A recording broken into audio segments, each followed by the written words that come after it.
Thank you so much for having me today. I am Elizabeth Dickinson, and I thought the topic that you chose for this month was a wonderful one. We're so close to Earth Day, as Earth Day is tomorrow, living in harmony with nature. And I approach all my talks trying to give a little bit of background about myself, and I usually do it through the lens of whatever the topic is that I come to speak about. So I'm going to speak to you today through the lens of my environmental work. And then you'll notice, I hope you all picked up the Wheel of Harmony, which I have devised just for you today. And we're going to do a little exercise, and then I'm going to end with a meditation around the theme of nature. I hope that sounds good to you. I grew up in Massachusetts. My mother was English, and I would say my first exposure to nature was one in which I think people really thought my mother was a little bit crazy. She was very into fresh air, and as a tiny child, she used to put me outside in the winter, completely bundled up in my perambulator, and there are pictures of me, with sort of just my nose and my eyes showing, and there are literally pictures of me just with these blankets piled on top of me. She was a great gardener, and some of my early memories are of her gardening and me beside her watching what she was doing. And in the latter part of her life, some of her greatest joy was spending time in the garden. As a matter of fact, my dad used to have to call her in at night when the light was failing because she would just be working in the garden all day. So that was some of my first exposure to nature and having a relationship with nature. Later on, in the mid-'70s, during the Carter administration, there were incentives to put solar on your house. And we were one of the first people in our neighborhood, and maybe one of the only ones in our neighborhood, to have put solar hot water on the house, so that, especially during the summer, we were able to heat the water that we used in the house through solar. And I have to say that all of this is in the context.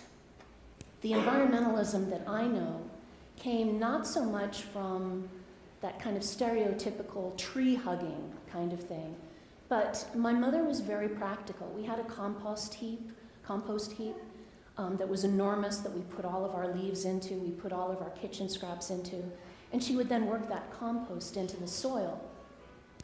But a lot of it, I think, is because she grew up in England during the Second World War and after the Second World War, where there was rationing, where people had to conserve things, where there wasn't a lot of waste because you couldn't afford to waste anything.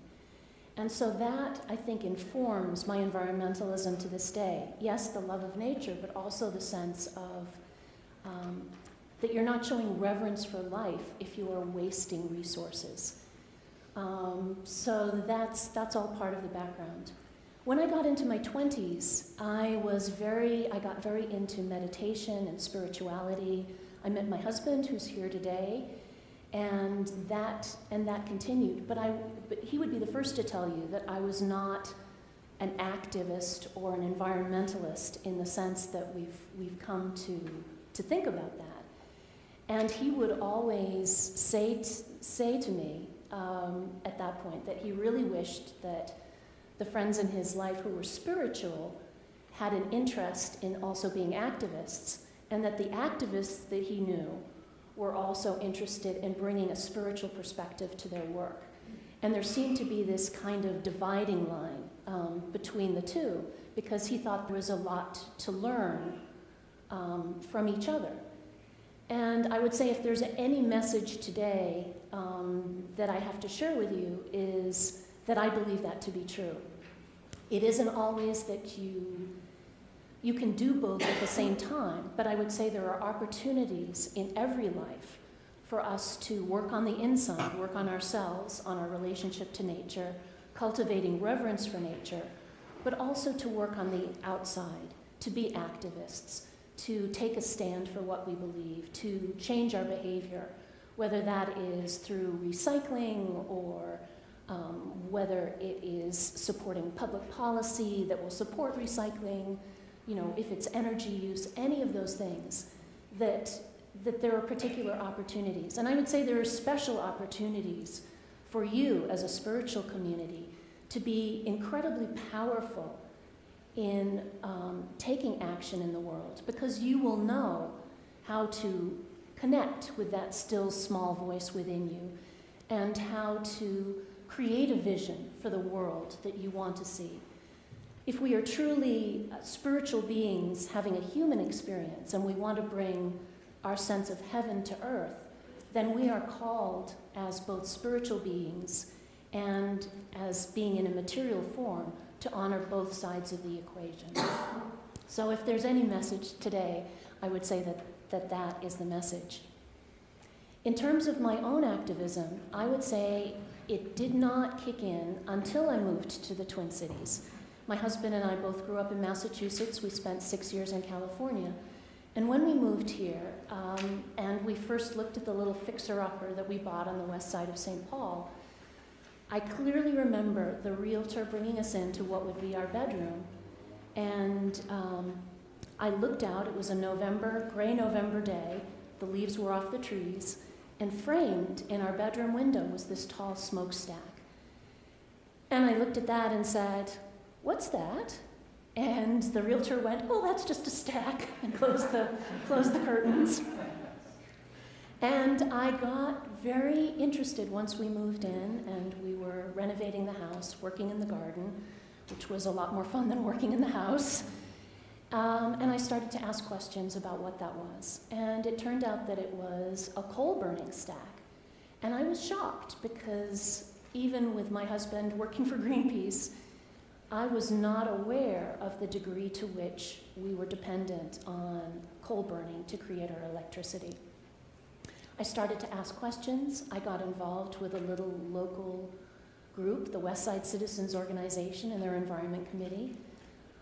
And I began to get obsessed with this. And at the same time, as we were starting to go out into the community, educating ourselves about coal burning and educating other people about coal burning, Excel and the legislature reached an agreement that essentially they were going to make some upgrades to some of the coal burning plants in the Twin Cities region, and that they were allowed to pass the costs along to the customer or the consumers.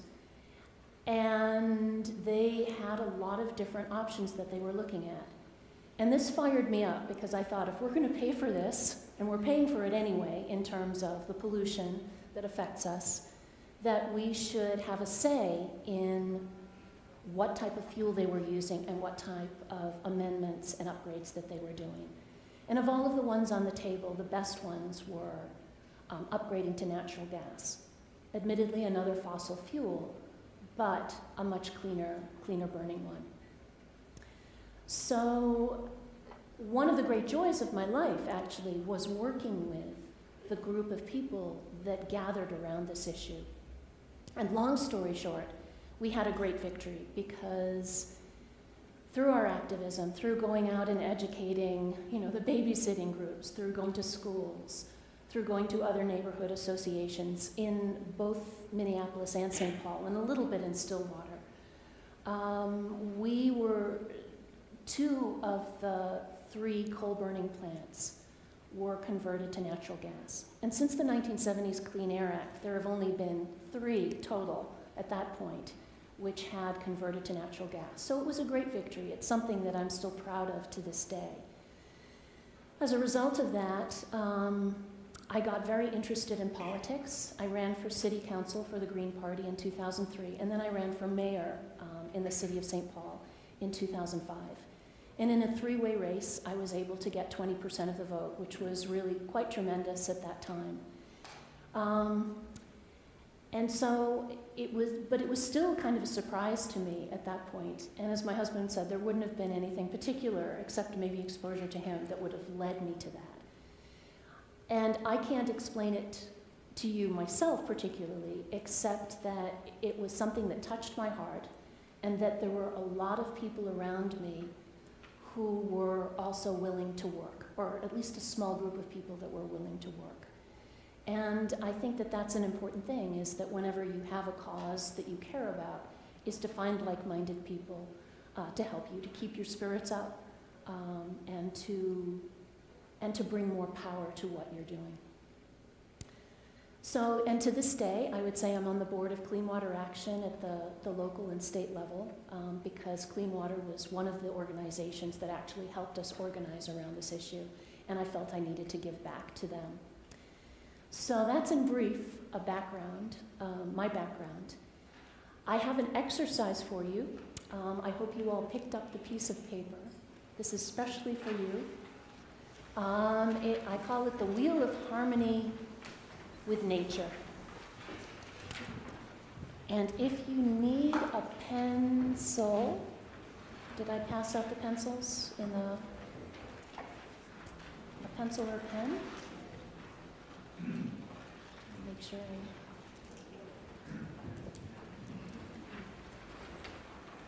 This is going to be a little bit of the basis for our meditation. You'll notice that it's a pie chart and that it's divided into a number of categories: plants, animals, recycling, reuse, outdoor activities, your own personal self or nature, your internal environment, your food, and your energy use. And I'd like you to just take a moment and write your level of satisfaction in each of those areas on a scale of 0 to 10. In other words, how in harmony do you feel in each of these areas? And this is just for you, it's just personal, a scale of 0 to 10. You get to define what that means, whether it's plants, animals, or food. How in concord, how in alignment do you feel your values are in each of those areas?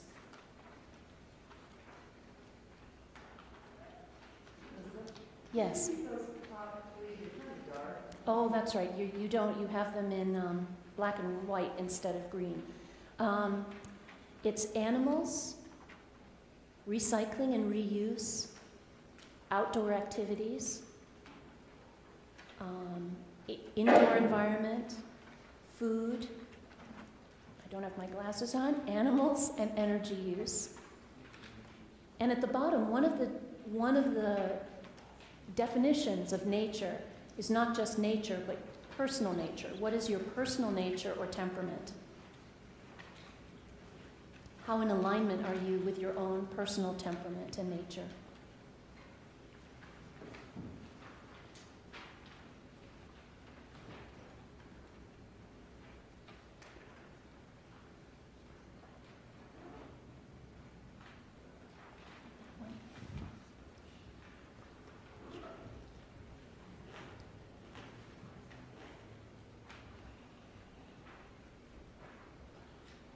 Is there a surprise that anyone would like to share just by doing that?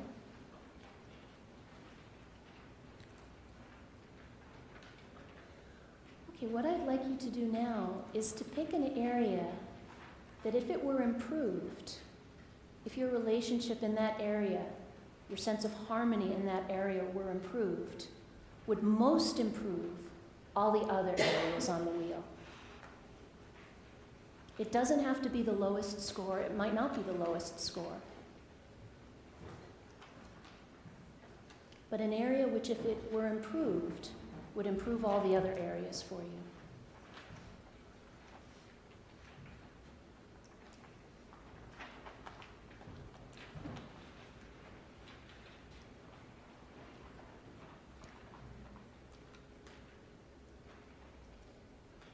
And when you've done that, I'd like you to think of one action, one simple action that you could take this week in that area that you would like to take, that would feel good to you to take in that area to improve that area that you've identified.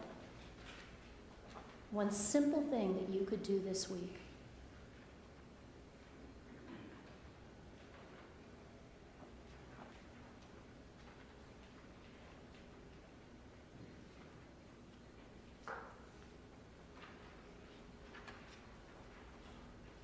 And just hold that in your heart for a moment. Is there anyone here who'd like to share what area came up for them? The area that came up for me was indoor environment, which affects a lot of other things, which most for us in energy use Yes, and outdoor activities. yes, Indoor environment, we live in a rental house. yes, It's quite old. yes, It's quite inefficient. yes, And the wiring is crazy. So and the outdoor activity portion of that is also, I thought of indoor environment also to be location, like geographical location. yes, Somewhat. That determines the house we're living in, the outdoor activities we're able to do. So I can't affect the house we live in. That Right, easily. right. But I thought at least that I could focus on the energy use and try to be more cognizant of yes. what we're doing. And what action step are you going to take around your energy use in this inefficient rental space that you're in? I wrote down an acronym that I found out about at the Conscious Living Expo, which is TLOBY. Turn lights off behind you. TLOBY, turn off lights behind you. Yeah. That's wonderful. So you're committing to that this week. Yes, and power strips. And power strips. Okay, wonderful. Well, I want to acknowledge you. I want to acknowledge you for taking that step and salute you for making a commitment to doing that. Is there anyone else here? Yes. I started driving the bus. I'm sorry? I started taking the bus. You've started taking the bus. Wonderful. Yes, that definitely helps. Making a commitment to using public transportation when you can. Yes, thank you for sharing. Anyone else? Yes. We're going away at the end of the week for a number of days, and so what I thought I'd take as my action item is to consciously plan out meals around what foods in our refrigerator so that the food that we have is not go bad all the time. Wonderful. What Janelle said is that she's going away at the end of this week and that she wants to take inventory of what's in her refrigerator when she leaves and make a plan so that it doesn't go to waste when they go on vacation. That's wonderful. Yeah, thank you for sharing. Well, I think that kind of gives you an idea that there's just a range of things that people can do, that people feel called to do in their heart to take action on this. I'd like to move into the meditation now, and you can just get yourself into whatever is a comfortable position for you in meditation.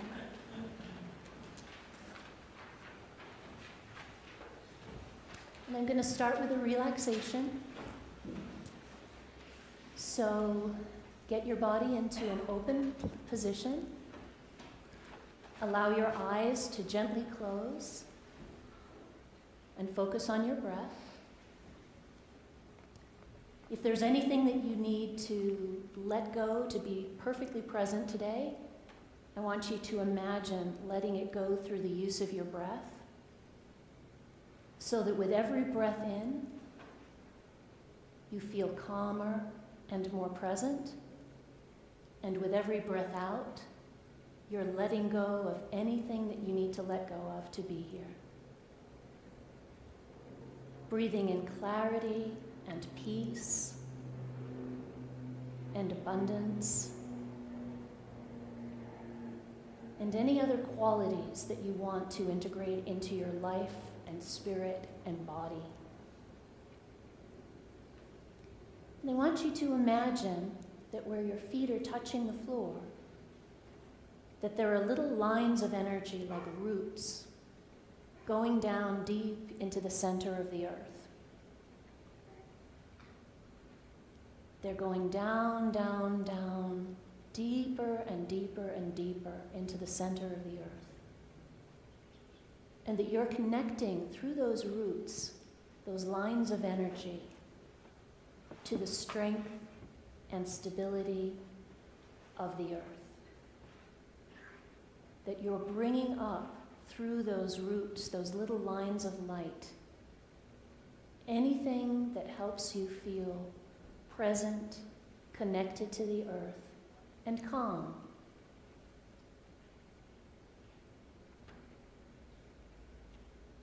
And I also want you to imagine now that you've got lines of light coming out from the top of your head, going up far, far, far up into the heavens. Up as far as you can go, and then beyond even that, to bring in the wisdom of the heavens. And that you're channeling peace and relaxation and clarity. And that simultaneously, this energy that's coming down from the heavens and up from the earth is meeting in the center of your body, in your heart. And that it's swirling around and mixing into the perfect balanced mixture of earthly energy and heavenly energy.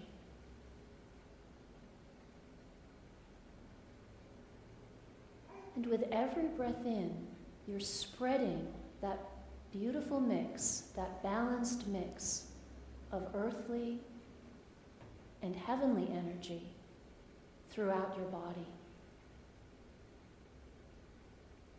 As you breathe it in, it's traveling through the alveoli and all the parts of your lungs into your body, traveling down your arms, into your hands, traveling down into your legs and your feet, and traveling up through your spine into your head and neck, and traveling down deep into your DNA and to your cells, recharging and reprogramming them into a state of perfect harmony and balance.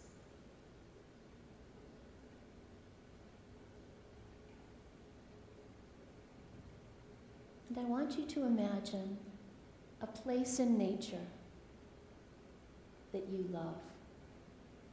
It can be a place that you've been to. It can be an imaginary place. Or it can be a place that you would like to visit. And I want you to make sure that in this place that you have access to a body of water, that there is a body of water, whether it's a stream or a pond or the ocean or a lake, that you can easily access. And we're going to go on a journey to find some gifts of nature for you, some messages of nature for you, from 4 different areas. I want you to imagine that you're in this place that you love, whether from your imagination or in reality, and that the sun is shining, and the birds are calling to each other.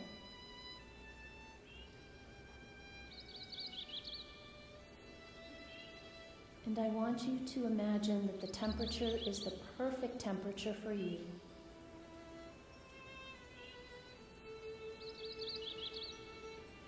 And that you are just sitting there, appreciating nature. And the first part of nature that we're going to focus on is the earth. I want you to imagine that there is a messenger from earth that comes toward you. The messenger could be an inanimate object like a rock that you notice. It could be a land animal, or it could be a plant. But I want you to imagine that this representation of earth comes to you with a gift.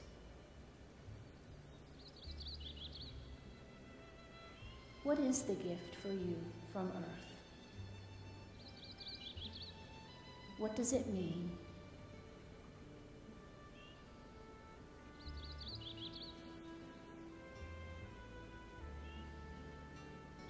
And I want you to take this gift symbolically into your heart. And I'd also like you to ask this messenger of earth,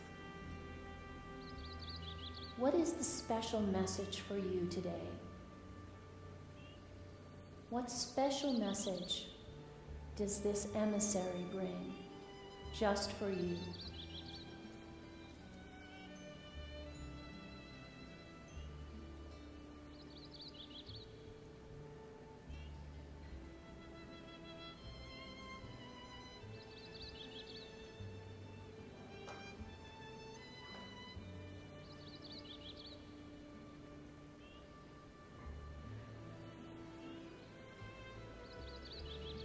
And now I'd like you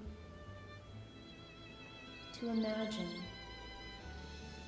that there is an emissary of the air, a messenger of the air.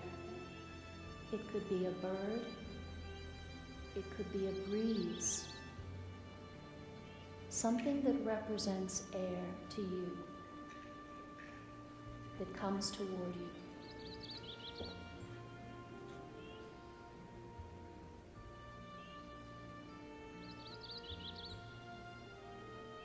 And this messenger, too, has a gift for you from the air.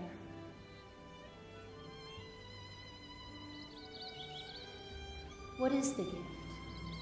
What gift does air bring to you?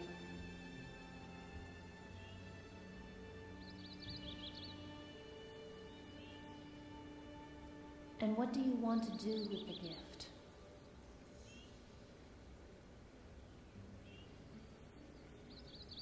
And I want you to imagine that you can take that gift into your heart.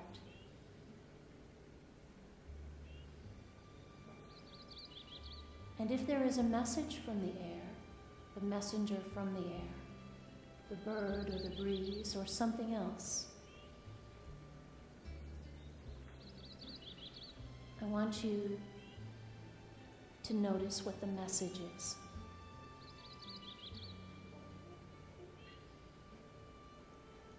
And to take that message into your heart.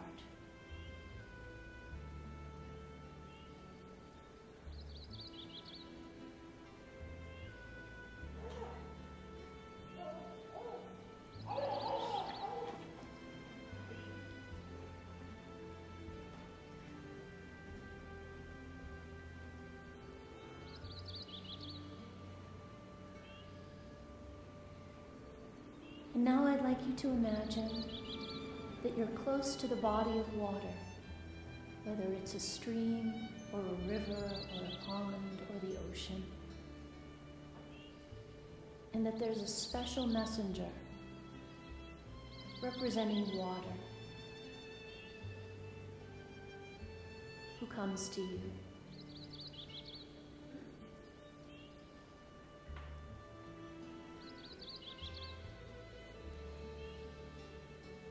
And this messenger from the water also brings a gift.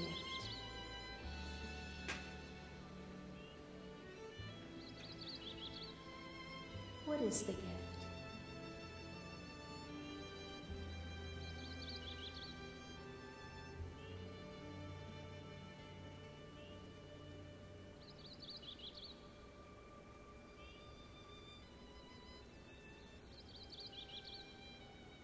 And if this emissary from the water has a message for you, what's the message?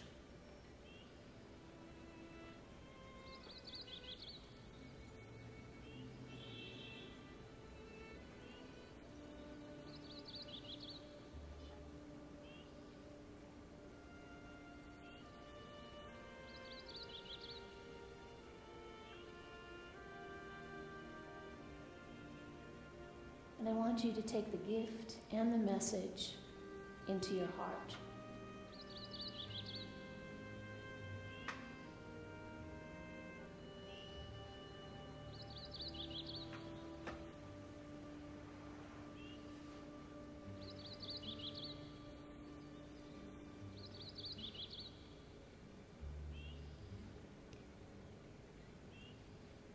Now I'd like you to imagine that the spirit of nature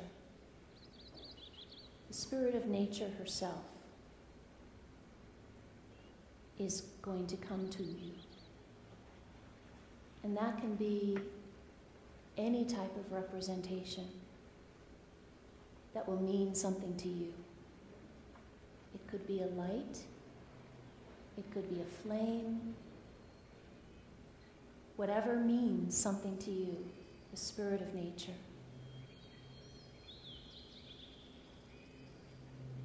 And it comes towards you and welcomes you as one of her own, part of her family, part of the great breath of spirit that moves across the earth and animates it and gives it life.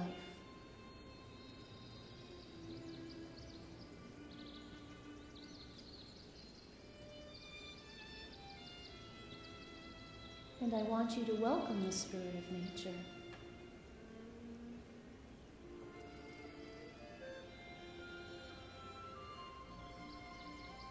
And the spirit of nature has a gift for you and a message. And I want you to feel the love coming from nature for you.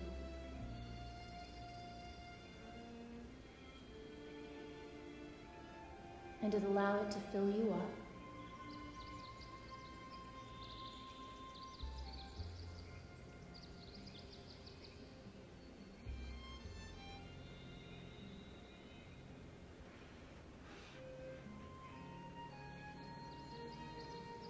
And I'd like you to imagine that you can walk with nature.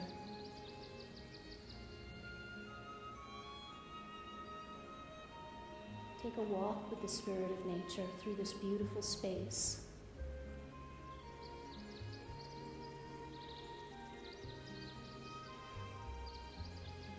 And that she, he, or it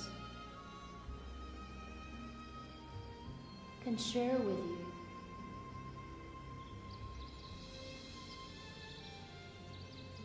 any special mission you might have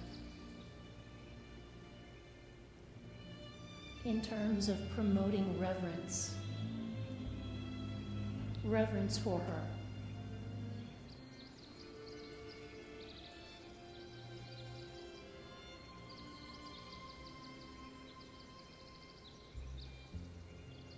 What it is that's most important for you to do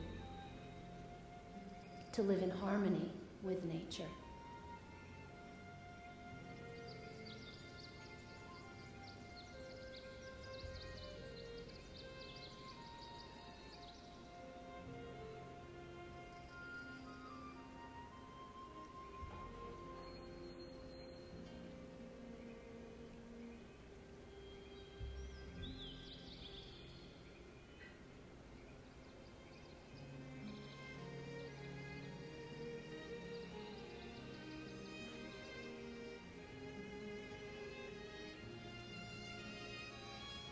And now I want you to imagine returning to the place you started, with the gifts of earth and air and water.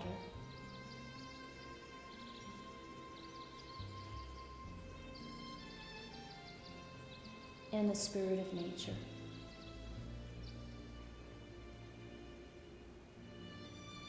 I want you to bring them all down deep into your heart and imagine them animating your DNA and your cells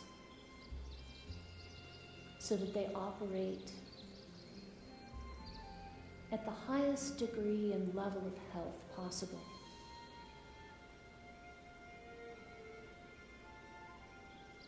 I want you to breathe that in.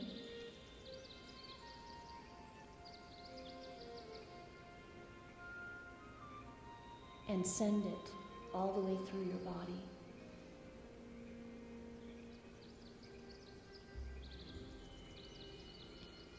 And I'd like you to imagine that these gifts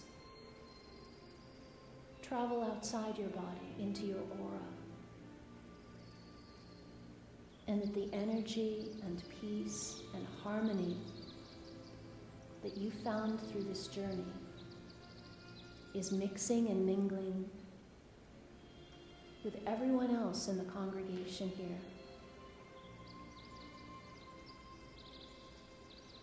And that it's expanding outside this building into the streets of Minneapolis and St. Paul. That it's being made available to the rest of Minnesota and is traveling outside of Minnesota into the rest of the country, the rest of North America, that it's traveling out over the oceans into other continents, until it's traveled. The wisdom that you have and that you have received has traveled and is made available to everyone and everything on earth. And that it travels out even further into the solar system and to other planets, so that your wisdom and our collective wisdom and the wisdom of nature reaches out through this world and into the next world and unifies everything in a song and vibration of harmony and peace.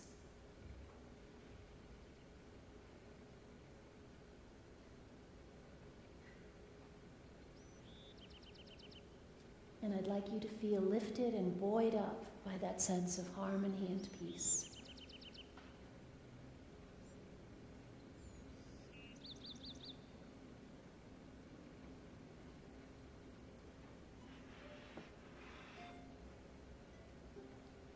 And now, very slowly, I want you to bring your consciousness back from the solar system and outside of our planet.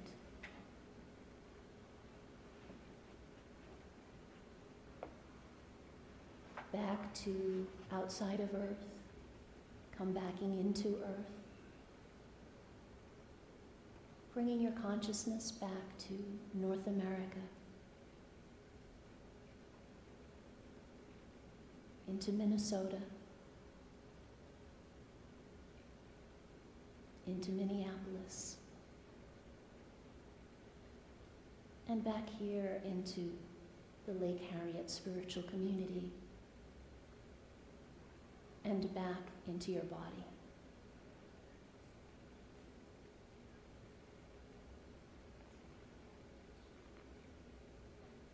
And slowly, in your own time and your own space, bring your consciousness fully back into your body.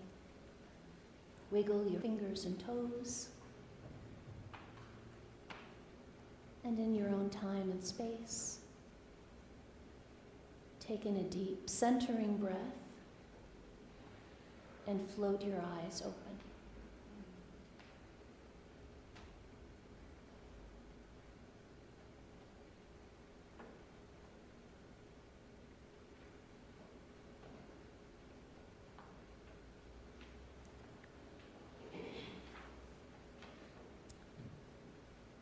Namaste.